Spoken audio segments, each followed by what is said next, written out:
He's pulling down his pants. Put up your pants, my man. Touchdown! Is this the dagger? Fernando Tatis Jr., a grand slam! Iguodala. It's funny to hear a female talk about routes. Like, Pull up your pants, take off the bra, and be a man. Welcome to From the Backseat, hosted by Clark and Ethan. it's funny. Welcome to From the Backseat. After our small absence for over a week, we are glad to be back, and I'm joined today by my co-host. What up, guys? Clark here again. Very excited. My San Diego Padres in the NLCS. Who would have thought me? But I guess others doubted. But here we are after a very lively day of sports. Let's dive right into it, honestly. Yeah, so we got a ton to talk about today. We've missed out. We got to catch up. Also, you guys can hear my voice is a little gone. That's because I was at the Chargers game and the Padres game. So it's been a sports weekend, but I'm glad to be here. And we got to start off with the breaking news as of 10 minutes ago, which is Christian McCaffrey was just traded to the San Francisco 49ers. So I got up on the screen what our haul is. So Christian McCaffrey was traded for a second, a third, and a fourth this year, and a fifth next year. So, Clark, what is your initial reaction to Christian McCaffrey being I mean, a 49er? I will say, first off, for the 49ers, good for them. This makes schematically a lot of sense. This is a guy that I think will just get fed by Jimmy Garoppolo out of the backfield. It's a lot of dink and dunk sometimes he likes to do. It expands their offense. It gives them another explosive weapon to use. I know they said they wanted first-round picks as Carolina, but I'm assuming with this deal that Carolina transferred almost the entirety of the contract to San Francisco, which I guess financial freedom is almost just as good as maybe a first-rounder.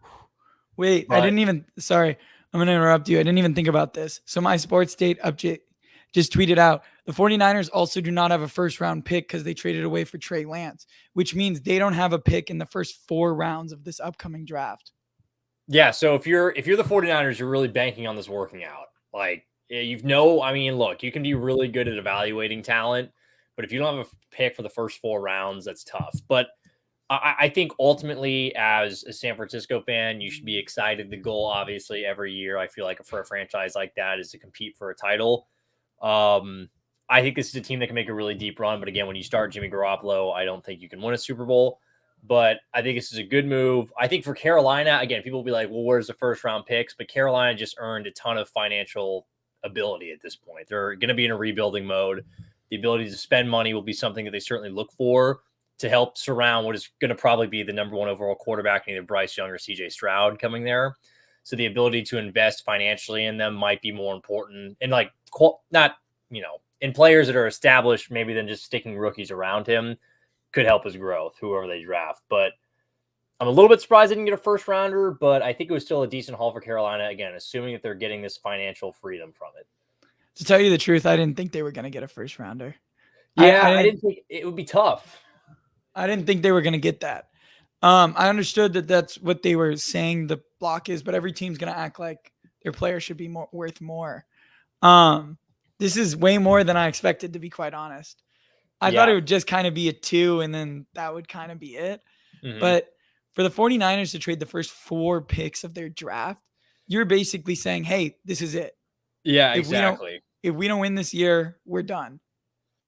I mean, it's a lot of like, put your money where your mouth is at that standpoint. I totally agree. If you're San Francisco, obviously if you get Lance back next year, I mean, you still have a solid team, but you've traded all of your draft capital essentially for next year. I mean, you'll have your 5th and 6th, but your 7th, but that probably won't be anything more than depth players at that point. And then, yeah, I mean, it's a go for it now mode, which if you're San Francisco, though, again, I think you do have to try that. I think you have a team that's built to win now, and I think you need to surround it with as many weapons as possible. My only concern, again, with Christian McCaffrey, I think he's ultimately talented. I think he's one of the best backs when he's on the field, but the key is on the field. I feel like a lot of times throughout the years, McCaffrey's just not on the field. I think his role in Shanahan's offense will be awesome. I think he'll get a ton of usage, but I think with that at the same time comes the opportunity to be hurt quite a bit. So I'll be interested to see how it plays out. Yeah, I mean, it's a deal that makes sense. To tell you the truth, I don't really know if it moves the needle that much. Like, maybe this wins them 1 or 2 more games, but I don't know if we ultimately get into the playoffs if I'm like, yeah, now the Niners are the favorites.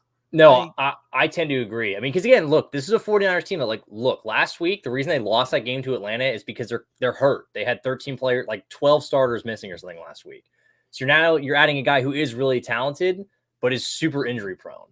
So again, I'm not thinking this is some sort of like, it's a really good thing for them to get. Obviously, Yeah. you want to add as many offensive weapons as you possibly can. I'm not trying to understate that. However, for me, this isn't like a massive, like, wow, this hurdles them into one of the best, like, you got to put them in that top 5 category. It doesn't do that for me. No, I don't think this moves them ahead of the Eagles in my mind. Honestly, I guess it just solidifies. I mean, now what do you do with Elijah Mitchell? I mean, Elijah Mitchell obviously is on the IR.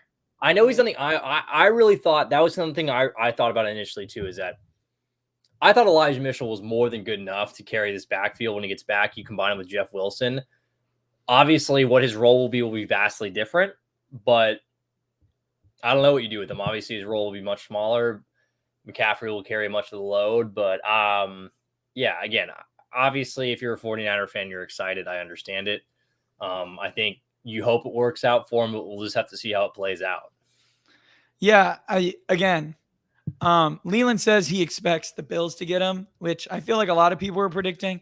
I did not think that was going to happen personally. No, because they just drafted a running back in the second round with James Cook. Cook, yeah.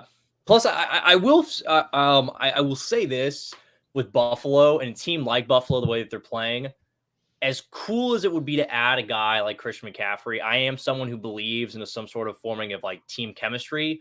I think Singletary and Cook back there do a good job. I don't know if you want to add someone else to it where it becomes like, oh, another piece of it where maybe you're having too many mouths to feed now on offense. I think where Buffalo's at is fine. I don't think they need to trade away some sort of massive draft capital to address the position that I feel like is not that big of a need. I mean, again, running back's not some sort of massive need where you like, oh, I have to have a first round talent. Buffalo's fine with Singletary and Cook. Like you said, the second round pick on the guy in Cook. I'm sure they want to see him develop before they would go out and make a move. Plus, they hold on to the draft capital for next year when they want to invest in it. And I mean, yes, adding Christian McCaffrey would have been good for them, but for their long-term stability, it wouldn't have been good. Like it would have just been for now, and then they pretty much would have had to cut him. Yeah, it wouldn't have been some sort of, I don't know. I think the trade's good. I think it's fun for the NFL fan, but I think overall, when we look back at it, it won't be something like, wow, this is something that won the 49ers a Super Bowl. So no. Well, so let's talk about today's game. So we just finished a Thursday night football game, which was the highest scoring one so far. Yes, which was the Arizona Cardinals versus the New Orleans Saints. So Clark, what is your first takeaway out of this game? Well, I will say this: Arizona won, but they still wildly unimpressed me. This is a team like, look, they got 25 points in the second quarter. 2 of those were off pick sixes thrown by Andy Dalton, just gift wrapped. Kyler still does not impress me. I know he got D-Hop back a lot, but if you look at the stat line, it was basically you throw it to DeAndre Hopkins or you throw it to no one else. He had tunnel vision. I mean, Hopkins had 10 receptions for 103 yards. He had 14 targets. The next highest target was Eno Benjamin out of the backfield with 5. So unimpressive. I would totally agree with you. It was not something that really pushed the needle for me. I'm so glad you can agree with me and see it on that. So, yeah, I think the Cardinals, for me, they underwhelmed. I still think, like, you saw Kingsbury and Kyler getting into it on the sideline with him telling him, like, to calm the fuck down. One of those two is going to have to go, and it's going to be Cliff. He'll be done by the end of the season. For the Saints, on the other side, my takeaway is that I know they're really injured, but this isn't a team that's going to go anywhere. If your options between Andy Dalton or Jameis Winston, I mean, Andy is who he is at this point in his career. He's a backup. He's doing the best that he can, and it's tough when you're missing a lot of guys, but he's going to make mistakes like he did in big games. It's just kind of the guy he is. I love him, but that's just what the reality is at this point in his career. For sure. How do you feel about Chris Olave? Look, I really like Olave. I mean, this is a guy who I had as my best receiver coming out in college. I advocated the Chargers take him because of what you saw he can do tonight, which is a really good yak receiver who can be a vertical threat. I mean, 7 catches, 106 yards, 14 targets. They obviously wanted to get him the ball. I think he did a really good job. I've been impressed with Olave a lot. I think his routes are crisp. I think he does a great job creating separation. He's got good hands. Seems to get hit in the head a lot. I wish that wouldn't happen as much. That's kind of a bummer. Like, he got freaking clocked on the sidelines, but they didn't throw a flag on that one. Yep. But I think Olave's look good. I mean, again, the Saints are so hard to assess because they don't have like a quarterback who you see them losing long term. And they're like Mike Thomas. He's just gone every other week. He's healthy a week and he's gone for 6. Kamara is still there, but I feel like he's looming to be suspended after his assault charges back in last December. I just think they're a team. The Saints are a team. They'll be frisky. They'll win some games along the way because they have some talent. But as it sits right now, they're just the Saints. The expectations for a lot of people on this team, including myself, maybe even a little bit too high. Yeah, I mean, I don't feel good about the Saints at all. I like Chris Olave a lot. I don't know if I would have traded up for him, though, if I was the Saints, because now that draft pick that is now the Eagles looks like they're about to hand the Eagles. Yeah, they're about to hand the Eagles Anderson. quite a bit. I mean, here's the thing, too, like with people who are talking about like the Jameis and Andy debate, I don't think Jameis would be better than this right now. I don't think Jameis would be playing any better or any worse than this. I feel like it's very similar quarterback play that you'd be getting from either of them. Yeah, I tend to agree. I don't feel like there's any difference between the two. No, I don't think. I mean, they're the same caliber guy, and that's a shame for Jameis Winston because I feel like a lot of people thought he'd be way more than this in his NFL career, but I don't see it materializing at this point. Especially he has 3 fractured vertebrae in his back. Why are you going to play with that? I don't know. I don't like the Saints. I don't like the direction they're headed. No. Nothing's inspiring about their team. Their offense doesn't move. I know people said the defense would be a lot better than this is. I know they're missing Lattimore, but the defense is supposed to be the thing they've hung their hat on the last couple of years, and it's just not there this season. Speaking of Lattimore, the amount of people who still cling on that Lattimore is a top 5 corner over some of these young corners are like astounding. That they're like, oh, Sauce Gardner isn't better than him. Oh, Patrick Surtain isn't better than him. Both of those guys are way better than Lattimore. If we want to talk about corners, though.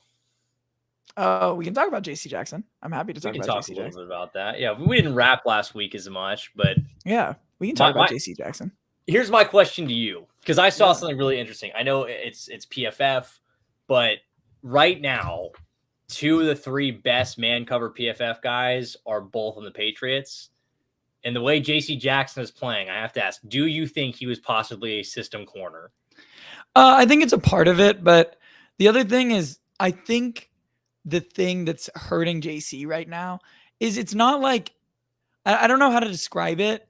It's just his technique is really bad. Like, he's blowing massive assignments. It's not like the athleticism isn't there. He's just like, so that big touchdown, the only touchdown the Broncos scored, that was to wide open Greg Dulcich. That was cover 3. And JC Jackson had that deep third. And he followed in man. Like, that's such a simple mistake. But, I mean, it led to a touchdown. Like, a lot of this stuff that I'm seeing right now is he's just lacking technique. And I think it's probably from missing that month of training camp of he lost all those snaps. Again, I'm not ready to call him a bust. Obviously, it's very concerning. But you never know. I mean, yes, things like this happen. You make bad free agent signings. They don't work out. I mean, I think Bill Belichick deserves a ton of credit for just being a cornerback factory, honestly. I don't feel like people give him that credit of like, yes, J.C. Jackson might be a bust outside of New England, but he turned some of these scrubs into all-pro corners. I mean, I agree. It looks that same way this season. I mean, both guys, both scrubs, a 3rd-round pick, he's turned into maybe the best cover corner in the league right now. I agree. It's impressive. I mean, the Patriots themselves are impressive, but yeah, J.C. Jackson, I'm just, from an outside observer, I like the signing going in. I agree. He could be still playing from injury and stuff, but when you get taken out in the middle of the game and Michael Davis comes in and takes over for you. But one thing I think people are losing is Michael Davis is still a starting caliber player. Like, he's not being replaced for some scrub guy on the back of a roster. Michael Davis can still start. Again, it's not any excuse, but it's easier to bench a guy like J.C. Jackson for Michael Davis than whoever else some other team's 4th corner is probably. No, I agree. I mean, it's still, this is a guy you spent a lot of money on. Yeah, I mean, you can't have this play. And I mean, a lot of the moves the Chargers made this offseason are doing really. I mean, Khalil Mack Mack's really good. playing incredible. Yeah, I agree. I mean, I'll talk about the Chargers, just go on a soapbox here for a second. And this is something I've really been thinking about. And Charger fans need to stop blaming the coaching staff so much and acknowledge that Justin Herbert is not playing very good right now. Like, I know people want to put it on the coaches. Oh, it's such a bland offense. It doesn't work. But at some point you have to acknowledge Justin Herbert just doesn't throw the ball down the field. I mean these routes are open. These routes are open and he just doesn't take the shot. Whether it's he doesn't trust the speed of the receivers that are on the back end to actually get open or whatever it is, but he's not taking the shots. He's not making those throws. No, I agree. I mean, we've talked about this. I mean, with Herbert, I mean, you saw late in the game that catch that Mike Williams almost had. I mean, when you have a guy who can make stuff like that happen, there's got to be at least a time or two where you throw it up and say, hey, just trying to make a play for me. I feel like there's a serious hesitation to do that. Like, oh, you're 6'5", you can make acrobatic catches in your sleep. I'm just going to give you a shot. And I feel like he has just the hesitation with it. I know he's playing injured. I think it's a big thing into it too. But yeah, I would agree. While I still think the coaching staff has some issues and stuff with the Chargers. I would agree that maybe a little bit more heat should be addressed to Herbert himself. No, I'm not saying I'm blaming it fully on him, but like the amount of Charger fans that are just head in the sand, it's all Lombardi's fault. Brandon Staley sucks. Like at some point, he's the one on the field making the plays. Like, no, I agree. I mean, again, they did not draw up. You cannot tell me they drew up 17 receptions for Austin Eckler. At some point, you have to acknowledge that is. Yeah.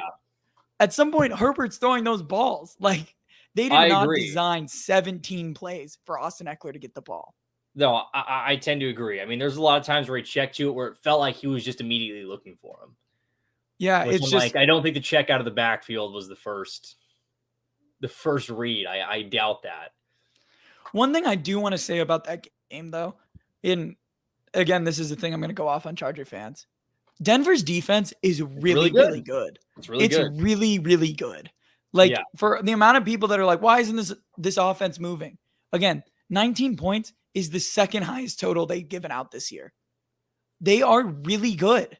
Patrick Surtain, I'm ready to say it, is probably the best corner in the league. He is so good. I think AJ Terrell is better, but that's just me. AJ Terrell is really good too out in Atlanta. No one talks about him though. No one talks. He plays a lot of zone. He plays more zone, I feel like. He's really good. He is really good. I'll be Sauce Gardner's playing really well. Jalen Ramsey's playing really well. Really good. Sauce Gardner looks good. People have like stopped looking his way at this point already. He looks really good. It's scary. That I will say, I mean, the two New York teams look good. I still think I don't want to say the Giants in my mind are still a team waiting to turn into a pumpkin. The offense can only run through Saquon so long. At some point, Daniel Jones throwing to guys like Wan'Dale Robinson and Darius Slayton is going to catch them. Oh, yeah. It's got to. The Jets, I buy into more. I still think the Jets have issues at quarterback, but the Jets have a legit defense with skill position players on the outside that I think can cover up for Zach Wilson, who's still learning into things. Like Breece Hall looks great. He does. He looks really good. Elijah Moore, he'll be gone, obviously. But we'll see where it goes. I think the two New York teams are very interesting. But again, though, I still think the Giants are a team that I still think will turn into a pumpkin. They are awaiting. Daniel Jones will let it happen. Now, I'm not saying like, oh, my God, they're going to have this huge drop-off. But I think at some point the regression, they go back to a mean. Well, I think one thing that isn't being acknowledged is right now, people want to credit Brian Daboll, which he deserves a lot of credit. I'm not going to say, but it's their defense that's winning them games. No, it is. The defense is not great. It's not Daboll's offense. Daboll's offense is playing well enough for them to win, but it isn't like what you'd expect out of a Brian Daboll offense. Oh, I agree. But it's because he doesn't have the pieces yet. No, but their defense is playing really well. And I think at some point, once they start playing better offenses, it's going to come back to bite them. No, I agree. I mean, Last week, I thought they were going to get it from the Ravens, but the thing is about the Ravens, and I think this keeps showing itself when they get late into these games, they don't have the skill positions to be closers. no. Mm-mm. I mean, They don't. they just start doubling Mark Andrews, and then they challenge anyone else to make a play, and no one else can make a play. No one's going to do it. Exactly. I mean, I don't know. I think that I do really like obviously players on the Ravens. I think Mark Andrews is great. I don't know why they don't use Dobbins more. They're using Kenyon Drake a lot last week. I like Lamar a ton, but Lamar made some really boneheaded decisions late in the game. I don't know. The Ravens are a good team. I really still think they do, but I agree. This is becoming more of not just like a coincidence. It's becoming more of a characteristic of the team that they can't close. They lose a lot of games in the fourth quarter. So yeah, I don't know. I don't know where to take the AFC right now. I mean, it's clear Bills and Chiefs at the top. Yeah. I don't think there's any argument there. Mm-hmm. And then there's like this tier of like the Bengals, the Chargers, the Ravens, of like all these teams that are good, but like they lack consistency. It's all about consistency. Yeah. I think it comes down to that. Like, the Bengals, like this week, like the offense looked much better, but we've seen it look good before and then go back. And you have to, did Zach Taylor learn something? Is he going to actually follow through what he did in his game plan last week and continue to play like that? So I just think there's a lot of, same thing with the Ravens. They look really good for 3 quarters, but the fourth quarter comes around and you're like, what's going on? The Chargers, you sit there and say, well, the offense should be there, but for some reason it's not. The defense still has question marks. I think I think the thing about the Chargers is it's like not all 3 units can play well at once. It's like it feels like if the defense plays really well, like it did against Denver, then the offense sucks. If the offense plays super well, then the defense gives up 40 points. It doesn't feel like either one of them can ever both play well at once. I agree. Can I ask you, is Drew Tranquil going to be a free agent at the end of the year? He is. He's going to get a massive payday. He's going to get a big payday, and I don't think the Chargers are going to give it to him. No, I don't think so either. I think it's going to be just like Kaiser White. I think they're going to let him go. Which is a mistake. Drew looks so. I mean, so far this year, again, it's maybe biased as a Charger fan, but he is playing like a top 10 linebacker right now. No, he actually reminds me, maybe not quite as good in coverage, probably close to it. He reminds me a lot of Logan Wilson for Cincinnati. Yeah, they're really athletic guy. They make good plays. I would say the biggest difference is I think Logan Wilson's a better coverage linebacker, but I think Drew Tranquil's better off the blitz. Yeah, they don't use. I mean, we hardly use, I would say, Wilson ever off the blitz. We drop him more than coverage. We'll use guys like Jermaine Pratt more than anything else. Because Drew Tranquil, I've never seen, maybe since Troy Polamalu, get to the quarterback. No, that was just perfectly timed. That was like crazy. They got to him so quick. Which still, like that right there, I know Denver's not a good offense, but like those blitz packages at the end of the game from Staley, those are really good. And I sit there and wonder, why isn't there more of that? No. Like, why does it take until now when you need it for this to show up? And I mean, I guess you want to talk about how bad Denver is, but like, I mean, that offense is horrible. The offense is terrible. It's so bad. I think we're in territory where Hackett's getting fired at the end of the year already. Oh yeah. I mean, you're gonna have to make a scapegoat of why Russell Wilson sucks so much. But I don't think like we've talked. I just don't think Russell Wilson's good anymore. I don't either. I just don't buy it. I mean, this is a team that's not. I mean, play calling, sure, but he looks lost. Like I think I sent you a video. Like there were multiple times where just missed guys. Are like that's wide open. Yeah, all the time, and it's like checkdowns like right in front of him. Yeah, I don't understand it, and I'm just sitting here and I'm like, I don't see any scenario of which Russell just turns it on. I don't. I really, really don't. I mean, and the other thing about the Denver game is, yes, the Chargers were applying pressure, but it was really on those exotic blitz packages, which were really good, but that wasn't every play. Like if they were just down 4, they weren't really getting home unless if Mac was coming off the corner. Yeah. But he had time. He could have broken down. Ample opportunity. I mean, 15 yards in the second half. 15 yards. It's unacceptable. For how much they paid. You see that second Subway commercial he came out with? Yeah, I did. He's so cringe. Shit's a nightmare, dude. But I got to ask. I know people aren't comparing this, but I'm ready to. I think Kyler's right there with Russ. I think Kyler looks really bad too. I think Kyler's is a little bit different scenario though. Because Cliff sucks. Well, Cliff sucks like Hackett sucks. I also think, truthfully, he doesn't have very good weapons at all. He doesn't have a particularly good offensive line. There's a lot of things in the offense with the Cardinals that I think that lacks. I mean, they have a really good receiving core, though. Do they? Do they really? They have D-Hop, Rondale Moore, Robbie Anderson, AJ Green. I mean, and I guess now Hollywood Brown is out. He's out for the season. Ertz is solid at tight end, but he's older. Yeah. I mean, I agree. Kyler has. Benjamin looks good. Kind of. Benjamin does look good, but that's just another example of you don't need to draft a running back high ever. So or pay money. Exactly the Christian McCaffrey thing. Yeah. All that draft capital for running back. I know it's silly. So but I mean, I don't know. I think Kyler's a little bit different. I think honestly, you could see a different version if they get a new head coach in there. I really think that the Cardinals probably need to fire their GM too. Yeah. I don't really remember a last Cardinals draft pick that has worked out besides Kyler very recently. Yeah, I don't know. Like Isaiah Simmons, really pretty bad. He's had some good finds like Budda Baker and stuff, but I don't know. Yeah. The D-Hop trade was good, but you lucked into that because Bill O'Brien was an idiot.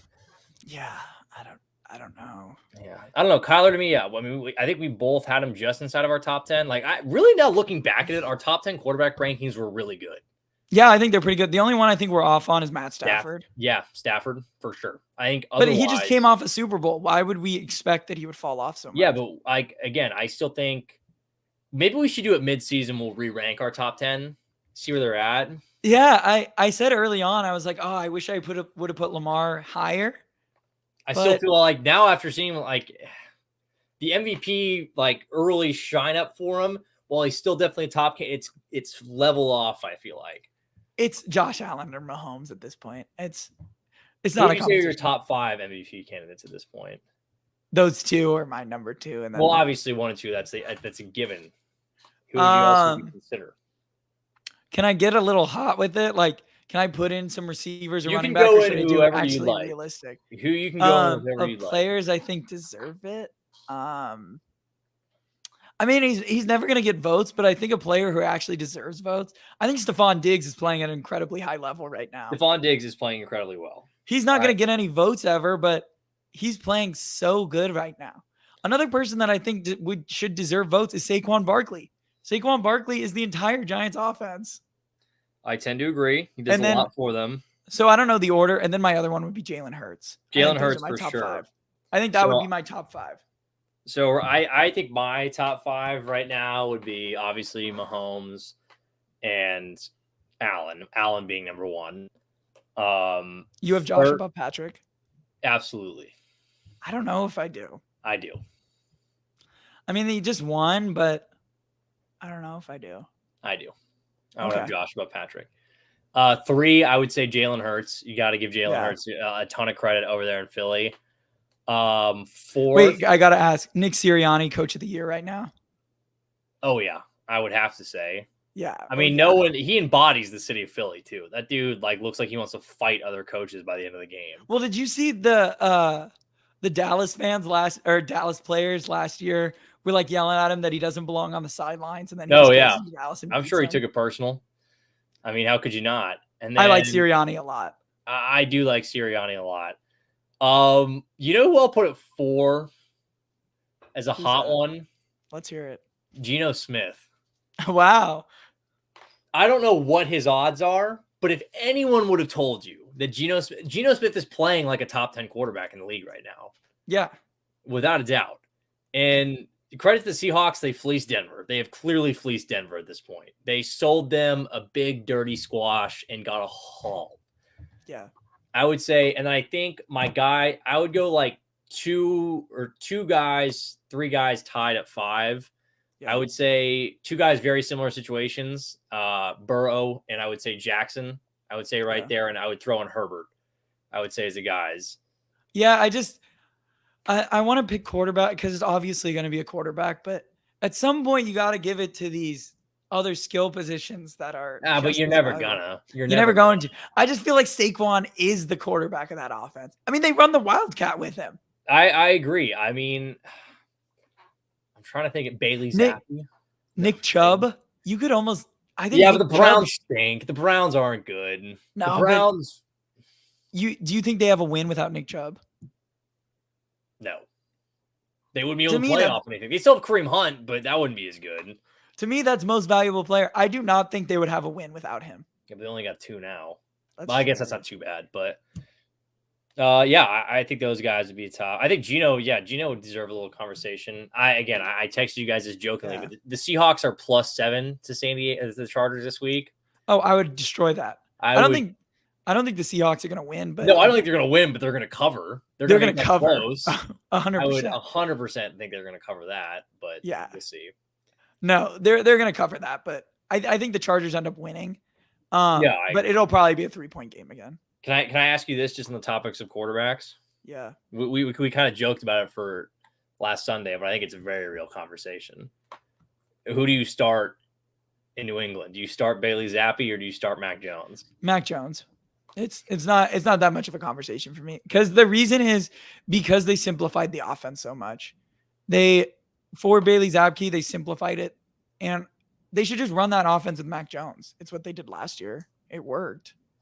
I don't know. I think I would start Zappi. Really? I would. I think he runs the offense better. I would trade one of the two, though. Who would take either? I don't know if a lot of people would give you a lot for Mac Jones. Look at the quarterbacks in the league right now. You're telling me the Panthers wouldn't upgrade to no, one of those because two guys? Matt Rule got fired, right? Yeah, I guess that's true. So they're not gonna make any quarterback decisions without. What about Atlanta? Atlanta's 3-3. I know, but you think they make the playoffs? No, but I think they're content with Marcus Mariota. Yeah, maybe. I don't know. That offense is so disappointing, though. What? I mean, how do they not get Kyle Pitts and Drake London involved? They score, though. I mean, they run the ball more than anyone else. But I agree. I don't know. They'll play Cincinnati next week. That'll be interesting. We should beat them, but they don't get Kyle Pitts involved at all. I have no idea why. I mean, right now the NFL is just like the league of mid. No, there's not. There's not. You want to say you're inspired? I'm inspired by 3 teams right now. There are 3 teams I think that are a tier above. Yeah, at this point where I'm like, I feel really good about them, but I mean, again, there's still plenty of teams that I feel like, okay, if they get on a roll, I'll feel the same way. No, I think we're about to see the separation of the pack. I think a lot of the league is trying to find itself. Mm-hmm. I think defenses have moved. Also, this is something I wanted to say on the show, and I'm going to say it now. When can we start saying Vic Fangio changed the NFL? I mean, his defense is now every defense. Yeah, I mean, I agree. Every defense, like the Bengals, every defense they play is cover 2 shell. It's all just cover 2 shell. Yeah, if you have any team that has any skill of taking the top off a defense, cover 2 shell. So, but I think the teams just need to learn, like, if they're going to give it to you, you have to take it on the ground. You have to be able to develop routes over the middle of the field. And I think once that starts working more effectively, you'll see it less. But I agree. I mean, it's every week. As a Bengals fan, I see it every week. Yeah, as a Chargers fan, I see it every week too. People are like, why aren't they throwing it up top? It's like, because these defenses aren't allowing it. Like, I think the Bengals are a different case because Jamar Chase can legitimately get over the top any play. Against anyone. I think him and T. Higgins do it. I mean, you have the ability to do it. Yeah, I think so too. The Chargers do not have that ability. No. You can try it with Mike Williams because he can go up and get the contested ball, but you probably aren't feeling very good about it. No, I would tend to agree. I think there's like Cincinnati. Yes, they have the ability to use the middle of the field a lot. I think they have guys who can create yak and then guys who can still go over the top. In theory, the Chargers, again, when you're limited right now to Mike Williams and Josh Palmer and DeAndre Carter, you're like, I don't feel good about that. I mean, we're literally in the conversation where you could make the argument that Austin Eckler is the best receiver on the Chargers. He certainly gets targeted like he's the best. They throw him the ball so much. I mean, why wouldn't you? I mean, he's a really good catcher, but I agree. At some point, you have to be like, okay, well, someone else needs to step up. Somebody needs to step up. I thought Josh Palmer played a nice I thought game, Josh but Palmer did too. But again, we've talked about this. So many Chargers receivers profile the exact same. There is no variation. no, it's just all Like big. there's very little difference in terms of what they do and difference between Palmer, Keenan Allen. They do like they profile what you would want these guys to do the same. Like obviously Keenan runs much better routes, but they don't generate yak. They find the soft spots. They're physical. Well, so I want to transition to something else. So which of these top 5 worst teams right now, which do you think are most in the Bryce Young, CJ Stroud conversation? Oh, I mean, Carolina has to be the biggest one, right? Carolina for sure. I have to look at the draft order right now. So like the Commanders, do you think the Commanders pull the gun for one of those? Absolutely. You would not. There was no reason the Commanders should think about holding on to Carson Wentz. What about the Raiders? You think the Raiders move on from Carr? Well, you're asking the wrong guy. So I think they won't move on from Carr, but I think if you're inside the top 5, you absolutely every single time, no matter what pick you are in top 5, you have to consider a quarterback because there's a reason you're in that spot. Yeah. And how often do you get a chance at a top 5 talent quarterback? Not very often. You have to be very bad. Yeah. And so once you get the opportunity, you got to kind of consider it. What about Detroit? Detroit, although I don't think this year has been Goff's fault, yes, you do. Okay. Yeah, I think, agree. can I ask, who would you take if you were? Yeah. I would take Young. I would too. I'm worried about Ohio State quarterbacks. Yeah, I would take Young. I would take Bryce Young. I like CJ Stroud a lot, but I have my worries about what Ohio State quarterbacks do when they come out of the draft. I don't even understand the conversation, to tell you the truth. Bryce Young has the athleticism. I mean, I get it to an extent, but Bryce Young has the athleticism. He's playing in a proven system. He has the smarts. He has the arm. I mean, again, things might not work out, but from a profile, what else could you really want more? Yeah, I agree. I would like Bryce Young, I think, more too. And again, I think for the thing I'm saying about Ohio State is that there's been a number of guys that have come out now that had great college numbers. Yeah. But I think what people undervalue what Ohio State has and what CJ Stroud you can make an argument about is that guys that go to Ohio State every year have like first round receivers everywhere. Like Stroud is throwing to Jackson Smith and Jigba. That guy is a top 5 pick at wide receiver. I mean, it's a loaded offense. They throw to loaded guys, and then you see what happens with Fields. I think there's a lot of variables why Fields isn't good, but there's a drop off. Like he's throwing to just Darnell Mooney. He's not throwing to the best guys, and I think there's a little bit. I don't know. I still think Stroud's a really good product. I would take a chance on him, no doubt, top 5, but I would take Bryce Young first. Well, let me ask you: what if you're Chicago? Do you move on from Justin Fields? I think you assess that at the end of this season. I think there's a real good argument that you do. I think I think this is a new management. This is a new coaching staff. They're going to want their guy. I think they like Fields, but if they have the opportunity to move off from him, I think they do. Eberflus, I can't imagine he has that long of a leash for him. No, and here's the thing too. Like I really like Justin Fields. I think he's gotten a raw deal in Chicago. I think he's gotten some just not great situation to lead into for a quarterback, but he still makes a lot of the same mistakes routinely that you would think in year 2 with the time he's been given that he would shake off, and he hasn't. Yeah. I mean, you see obviously the flash of the athleticism, the ability with touch, but there's too many times where I'm like, man, we're into year 2 here. We're going to need you to hit that ball. Yeah. So I would say there's certainly a temptation to move off of him. Well, is there anything else about the NFL you want to talk about before we talk about our San Diego Padres? Anything more that I want to talk about? No, I can't think of anything in the NFL. All right. Let's move over to San Diego Padres. Currently in the NLCS on their way to a World Series. We are tied at 1-1 against the Philadelphia Phillies. Clark, how you feeling? I feel great. I know a lot of Philly fans are super confident. I get it.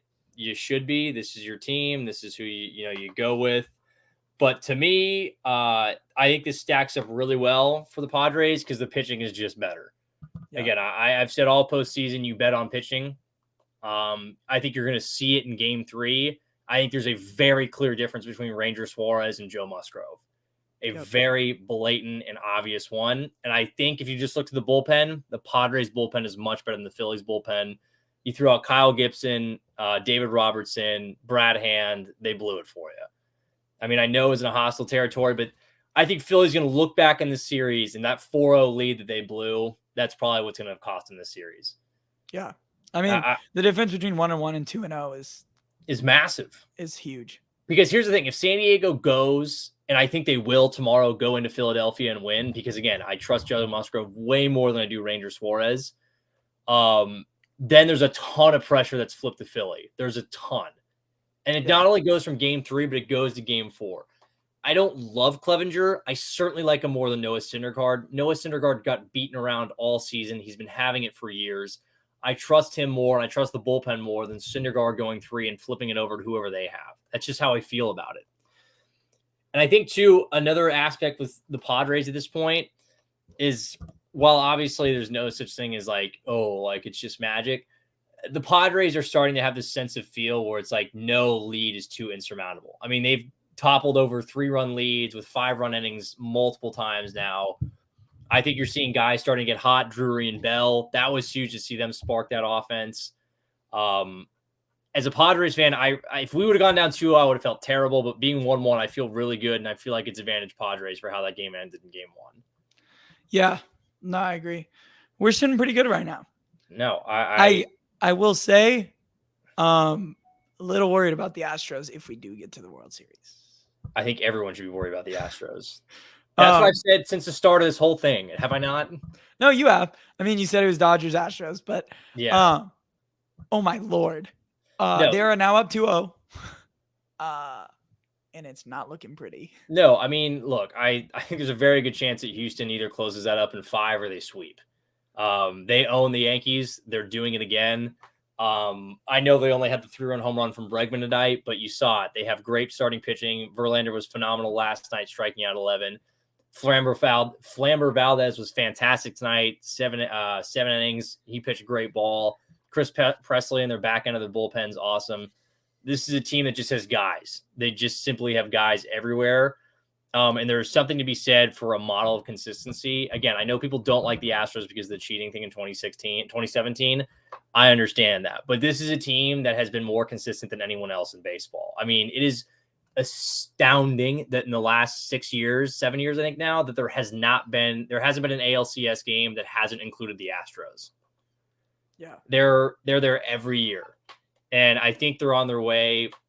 I mean, I love the Padres. I think the Padres will have a shot if they get there, but Houston is a buzzsaw. They look so good right now. No, I just and the thing too is it's just like it's not just the pitching, but the lineup is full of guys who are incredibly clutch, have great at bats, have massive power. They have arguably, at least in my mind, the best postseason hitter left of all the teams in Yordan Alvarez. Yeah. I don't think Houston's an easy place to go into and win.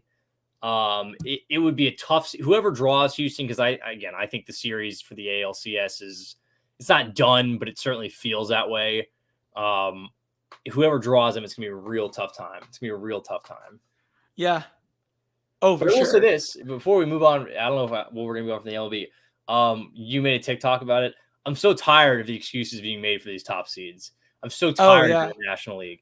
I don't know what people think those first seeded teams needed more.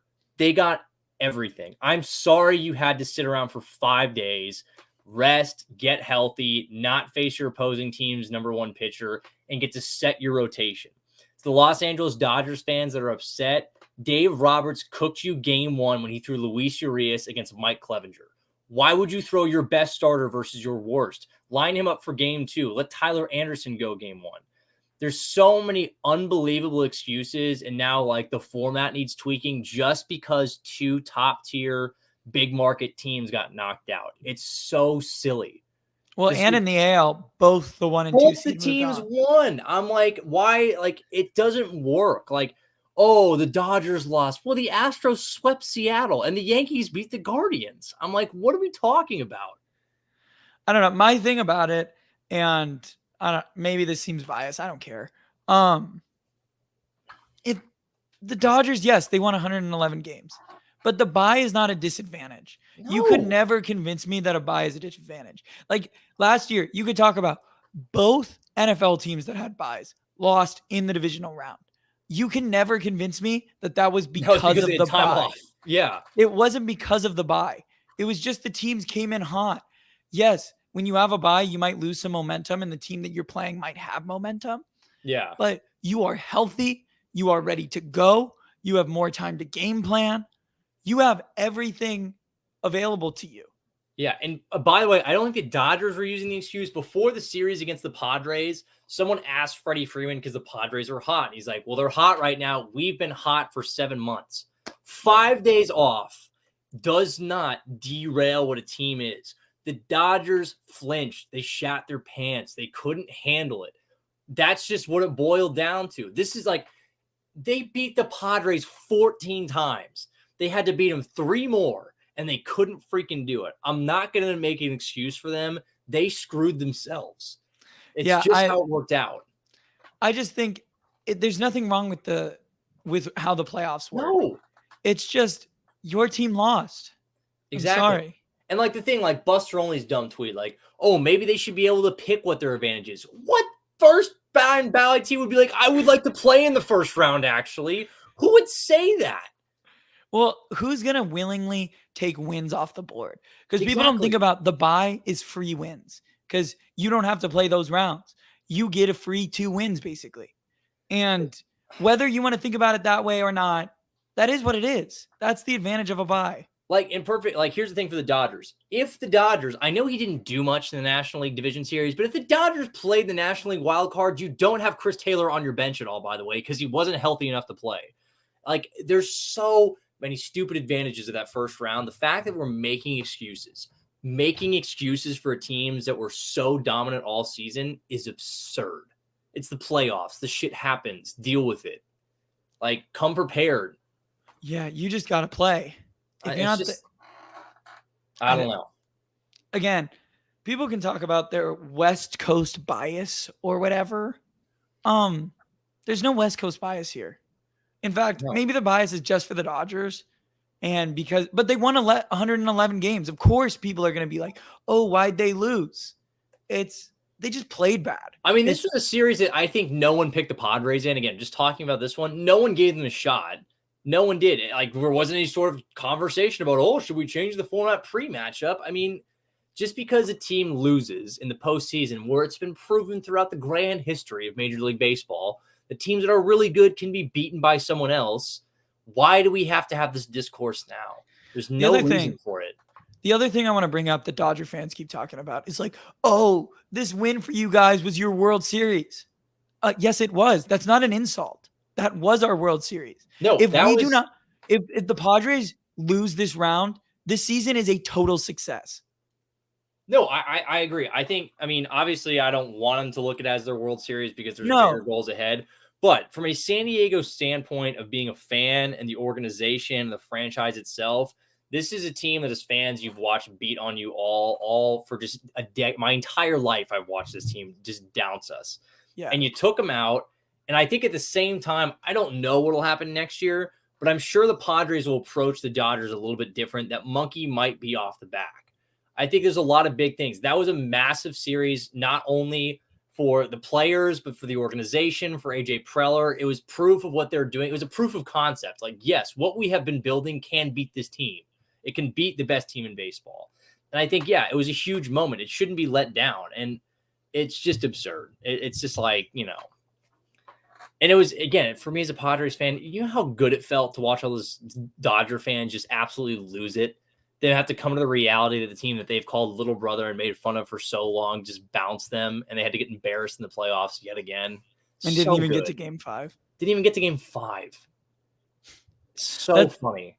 That's what I think about the playoff format of like, they're like, oh, like it would be so much better. They didn't even get to Game 5. It's not like they lost off a fluke. Too. If it was, they were like, oh, make this a 7-game series. They would be down 3-1.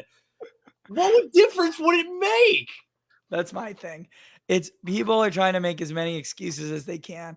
And one I heard that I just think is so stupid is like, oh, if a couple of plays had gone better for the Dodgers, they would have been up 3-1. You can say that about any game ever. Yeah, if it only That's went every the other sports way. game. Yeah, exactly. If only the opposite result of what we didn't want to happen happened, well, then you would win every game. So, what kind of stupid logic is that? One thing I've decided I hate as a sports fan is anytime someone goes, "Well, you should be 2-4" when you're actually 4-2. No, they won the games. A win is a win. It doesn't matter if they should be 2-4. That's They not where are they're at. 4-2. I know. So I agree. I feel like, oh, you should be. Well, we're not. And if these things continue, then we will maybe run out of what should have happened. But I mean, it's just a dumb discourse. I'm like, the whole post, and like, the thing that's really bothered me is that they've actually like brought it up on like national broadcasts. I'm like, you are giving light to this stupidity. It's so dumb. Can we talk about one thing before we go though? Yeah. Why is Dave Roberts still the manager of the Dodgers? Well, they extended him before the season, so you couldn't really, I think, just cut him loose. But I would be honest. If I was the Dodgers organization, I would have said, Dave, don't even bother getting back on the bus. Just head home to Oceanside, call your agent, say you're open to other opportunities. I don't know how he is. And I don't know how many Dodger fans are okay with that. He's continually screwed over this team. I don't know how much. Maybe the reason the organization isn't giving him away is because they know they have a big hand in the matchups that they're calling for. But I cannot for the life of me explain to any way to me why Tyler Anderson was taken out in the 5th inning of that game. He had owned the Padres all season. He was doing it again. You had the lead. And you gave the Padres life when you took him out. And look what happened. You got bit. I don't know if that's his call, but they took out all of their starters after 5 innings. Never made sense. I mean, again, it felt very reminiscent of exactly what happened to the Dodgers is when Blake Snell was taken out in the World Series. Yeah, exactly. They're like, I am a huge metric head. I understand that. But there is a time when you have to just trust feel more than you trust numbers. That would have been the time. I understand probably the metric said maybe take Anderson out, turn it over to your bullpen because of matchups. Anderson was unhittable on that. We could not hit him. Well, the other thing is, I don't want to say this, but it kind of what it felt like. I think Bob Melvin was kind of just in like the 5th inning, 5th, 6th inning, was kind of just bracing for Game 5. He wasn't throwing top bull. He wasn't bracing for top bullpen. Steven Wilson. We weren't going to like our number one guy to keep us into it. And then the rally happens. And then lo and behold, the Padres bullpen, the back end of it has morphed into the greatest thing you've ever seen with Garcia, Suarez, and Hader. I mean, I agree. I felt like every move that Dave Roberts made that National League Division Series, 90% of them felt wrong, and they played off wrong. Again, like I said, if I were the owner, GM of the Dodgers, I would have called Dave and said, look, man, we really appreciate what you did, but don't get on the bus. You're not coming back. We got to find someone else who can make this right. I mean, especially from the production you were getting from Freddie Freeman, Trey Turner, and Mookie Betts. I mean, the three of them at the top of their, especially Freddie Freeman. Freeman hit everything that came near him. No, exactly. But I mean, I guess, too, again, I still credit the Padres there because I feel like they did actually a really good job of keeping those 3 guys down. Yeah, towards the end of the game. Towards the end of the game when it mattered, they held them down. Musgrove was getting beaten by Freddie Freeman early. Yeah, but then he tip to cap to Musgrove. I'm a guy who called Musgrove after he signed the contract mid for a little bit, and he's looked great all postseason. You battled in that one, but yeah, I don't, and I think even more so for Dave Roberts, there would have been even better grounds to fire him after he guaranteed preseason they would win the World Series, and they got bounced in the first round. It's bad. It's really bad, and I think a lot of guys from that Dodgers team are leaving. Yeah, I think so too. I don't know. I think Trey Turner is going to leave. I think that, Cody Bellinger is not going to be back. I think you're going to see a lot of guys. Clayton Kershaw won't be back. I think the pitching staff will be thinner. Obviously, they'll regroup because of the Dodgers and they have a lot of money. But I think that team will look dramatically different next season. I think so too. I mean, this deserves a ton of credit. And when you talk about the Dodgers, it's hard. Andrew Freeman or Friedman, whatever his last name is, he deserves a ton of credit for these rosters he builds. Because it's not the rosters that lose him these. I mean, no, but he screwed up at the deadline. He messed up at the deadline. Yeah, I would agree. But I mean, year in and year out, they have top rosters that Dave Roberts just manages to destroy.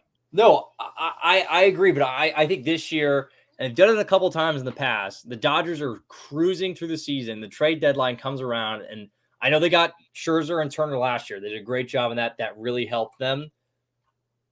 But this year they just sat on it. They had Walker Buehler. You knew he was gone. Dustin May was hurt. They didn't go out and get anyone. They didn't add any starting pitching. And then they didn't really add anywhere in the bullpen. And Freeman, I think, kind of screwed up a little bit of this deadline, but I tend to agree. The rosters of which he's put together, the guys that he's drafted, the guys he's brought up, the guys that they've developed, the Dodgers, from that standpoint, Freeman deserve a ton of credit.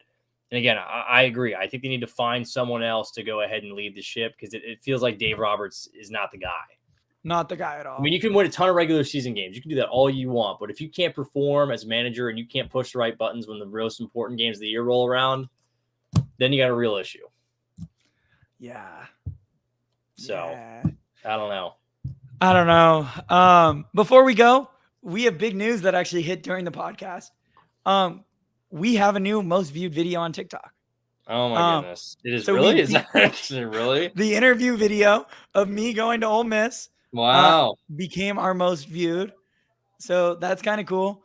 Also, if you were paying attention, which you probably weren't, Clark and I had a video going viral this entire time. Yeah, I didn't see that. Right before we started, it got 160,000 views while we were sitting here. So that's kind of cool. That is kind of done in real. I just saw that now. So, no, my poor boy Andy Dalton, man. He's just looking so sad. At least it's a great video. He threw 6 touchdowns tonight if you count the 2 to the defense. So, and it's funny. So originally I wasn't going to post that. I made this other video that I was kind of unsure about, and it turned out to be super cringe. So did not post it. Glad we went ahead and held on to that. But yeah, so it's in the draft. Maybe someday I'll just release it for fun. Just someday release it for fun. Wow, I didn't know. Good for you. Another classic Ethan just banger ripping it off. So yeah, it's all because of my boy Andy Dalton. All because of my boy. Gotta love Andy. I mean, it is Andy, and it's also the dude just doing the giant, massive somersault in the background. It's actually hilarious. So thank you to everyone who's been watching the podcast. Thank you for everyone that's been interacting with us. I know we took a little bit of a break, but I mean, it's crazy the progress we made. We're not even 6 months into this thing yet. No. And feels like we're making a lot of headway. Hopefully we continue. Before we go, I want to shout out Matt from Divine Sports Gospel. They've been absolutely killing it. I can't say he's definitely been an inspiration for us. I mean, that troll video is so funny. Yep. And it's blown up. So great for him. Great for them.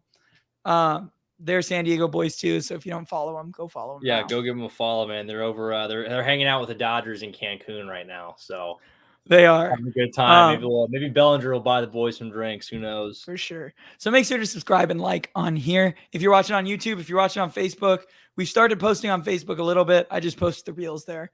If you're watching there, thank you. If you're watching on Twitter, thank you. We've had some tweets that have done relatively well. Yeah, so we're starting to pick it up a little bit there. Yeah, we're starting the Twitter game a little bit. We want to expand a little bit into there. Mm-hmm.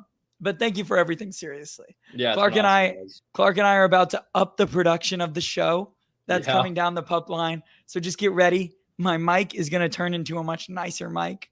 Mine eventually will too. I'm also going to stop using a webcam pretty soon. So get ready for all these changes. It'll be fun as we move into the next step of From the Backseat.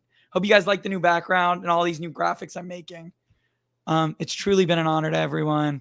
And I just want to shout out a couple of people. Leland, we couldn't do this without you. This is the first time that we talked since we hit 3K on TikTok. So I feel like it's justified. Thank you, Leland. You're by far our biggest fan. And you're always there. The OG, you've been there since the beginning. I think you found us before the Molina video, which is really our first, which 50,000 feels like nothing now. I still stand by that. I'm still so glad the Cardinals got bounced in the first round. Yeah. I mean, it's crazy when you talk about numbers. Like to me now a good video is like 100,000 views, which is crazy.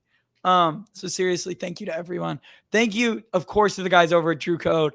Cody and Andrew continue to support us as much as they can. They give us advice all the time since they've been doing it for a while. Mm-hmm. It's really helpful. So make sure to go follow. Make sure you go follow them too. They've done great stuff over there. So this has been From the Backseat. We are signing off. We will be back on Monday, back to our regular schedule of we will be back after Monday Night Football. I will be at the Chargers game this weekend, but luckily it's not on Monday night. Yeah. So everyone have a great rest of your night and thank you for watching. Go Padres.